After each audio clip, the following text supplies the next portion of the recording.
বাংলাদেশের সার্বভৌমত্ব, গণতন্ত্র, বাংলাদেশের মানুষের ভোটের অধিকারের জন্য জিয়া পরিবার বাংলাদেশের মানুষের পাশে দাঁড়িয়েছিল।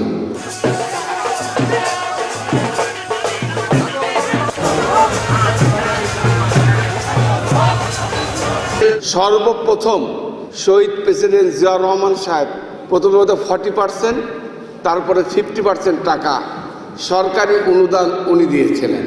তারপরে বেগম খালেদা জিয়া যখন আসলেন 91 সালে, তখন এসে এটাকে 80% করলেন। আবার 2001 সালের 6 সাল পর্যন্ত যখন আমি যখন মন্ত্রী হলাম, ক্ষমতায় গেলাম। কালার এক্সপার্ট, জর্জ স্যাপ এবং মাইল্ড অন হ্যান্ডস টেকনোলজি সমৃদ্ধ অরিক্স ক্রিস্টাল ওয়াশ আপনার লন্ড্রি এক্সপার্ট।